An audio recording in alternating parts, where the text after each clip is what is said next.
J'ai longtemps cru que le rôle de mes avocats, là, c'était de me protéger, de me conseiller, de me défendre, de me guider. C'est vrai, mais en partie. Hein? Mais ce que j'ai appris parfois à mes dépens, c'est que l'efficacité d'un avocat dépend toujours de comment tu vas travailler avec lui. Fait que dans cet épisode, je vais vous partager comment j'ai transformé ma relation avec eux et qu'est-ce que j'ai appris à force de vivre des conflits, des rachats d'actions, des transactions. Et surtout, comment j'ai évité le piège de trop payer de frais, soit en argent ou en temps. Fait que restez à l'écoute. Après l'intro, je vous parle du rôle de mes avocats dans ma vie d'entrepreneur.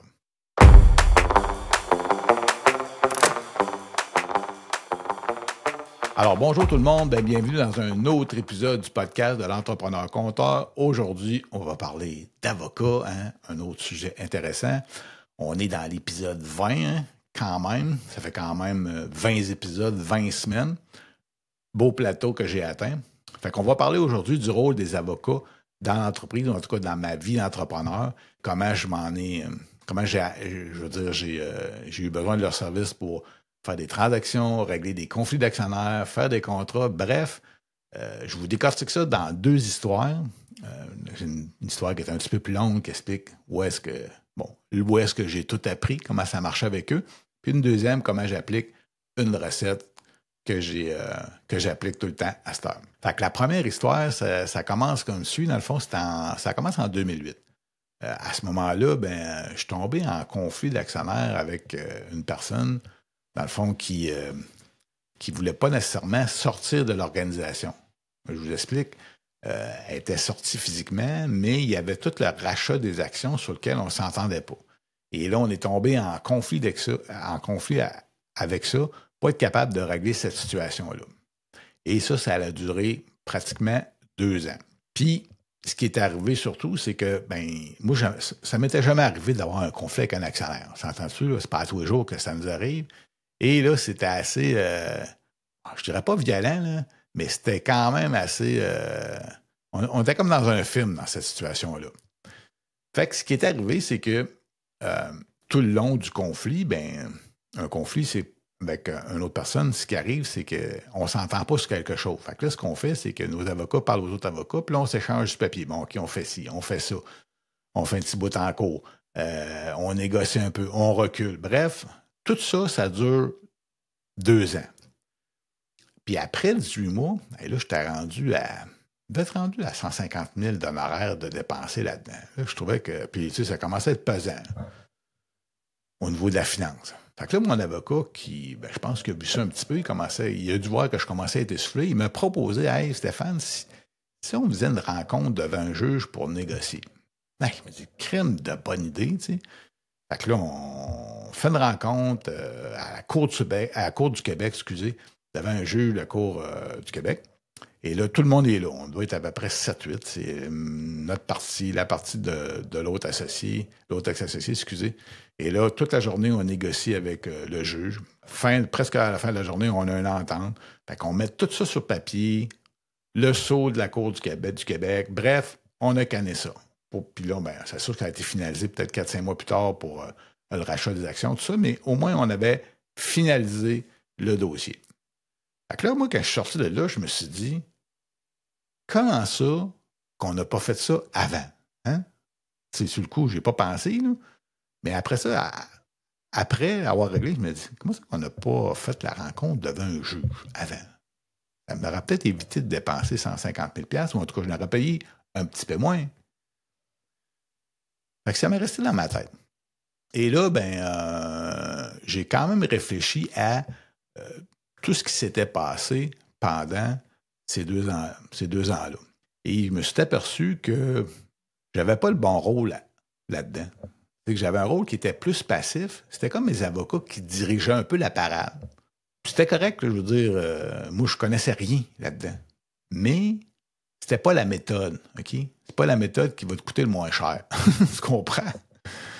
Fait que ce que j'ai appris après, je vais vous l'expliquer dans l'autre histoire que j'ai... dans le fond, c'est un peu la recette que j'ai appliquée après.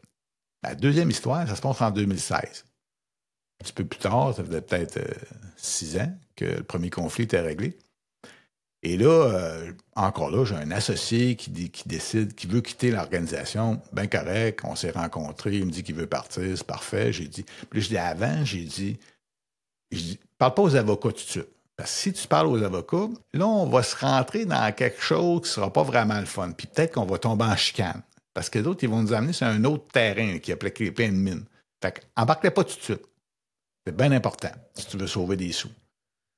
Fait que là, c'est ce qu'il a fait. Fait que j'ai dit à la place, on va négocier. Prends-toi un conseiller de ton côté, puis moi, je vais avoir mon conseiller. Moi, dans ce temps-là, j'ai toujours un conseiller là, que j'ai, pas que j'ai découvert, là, mais que je vais mettre avec moi, parce que c'est toujours plus facile de négocier avec un tiers.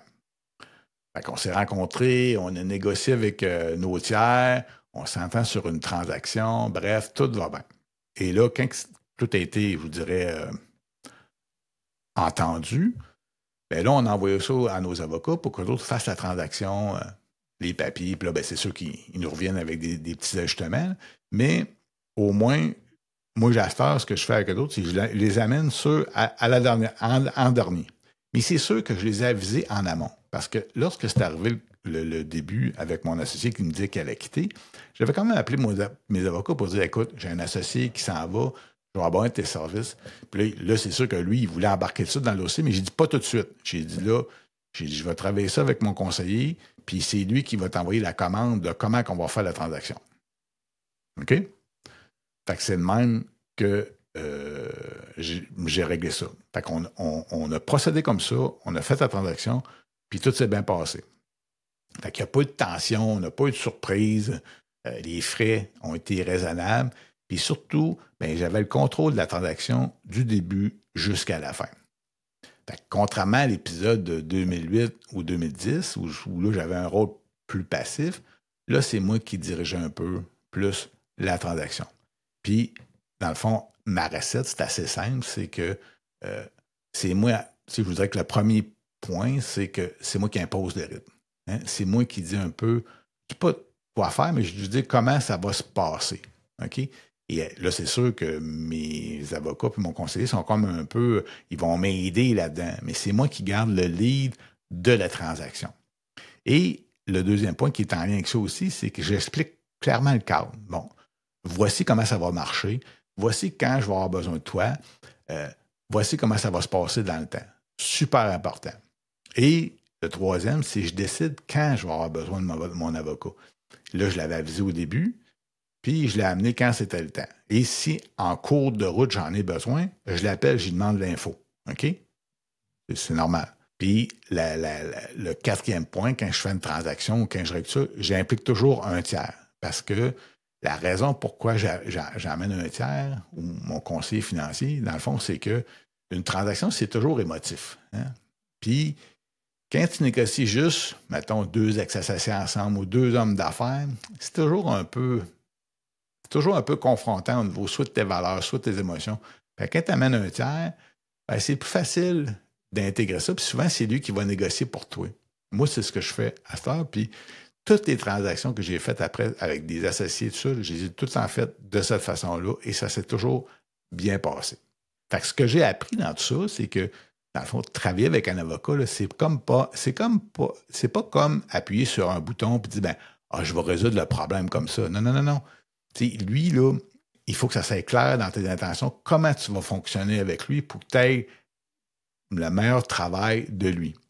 Puis c'est toi, en tout cas, dans mon cas, c'est moi qui prends les décisions finales de comment ça va marcher. C'est sûr que, puis mon avocat, puis mon conseiller, bien, ils sont là pour m'aider, les autres, pour finaliser le tout.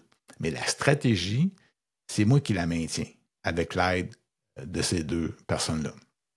Et je vous dirais que par rapport à 2008-2010, c'est tout le temps ça que j'ai appliqué par la suite et j'ai sauvé énormément de sous, de temps et d'argent en fonctionnant de cette façon-là, qui était un peu plus logique. Fait que à partir de 2010, j'ai eu peut-être 4 ou 5, bon, peut-être pas 4 ou 5, mais j'ai eu 4 ou 5 transactions d'associés, soit des achats in ou out. Fait que j'ai appliqué la même recette tout le temps. Voilà, c'est un peu ce qui met fin au podcast par rapport au comment je vois le rôle des avocats dans l'entreprise. Si vous avez des commentaires par rapport au podcast, ben, vous pouvez le laisser directement soit sur YouTube, soit sur Spotify ou Apple Podcast. Sinon, vous pouvez m'écrire directement à sbernier@entrepreneurcompteur.com.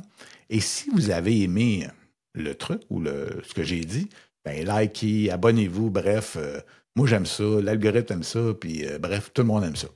Et je vais vous laisser sur une citation pour finir le tout qui dit ceci: un bon avocat là, éclaire ton chemin, mais c'est à toi de donner la direction.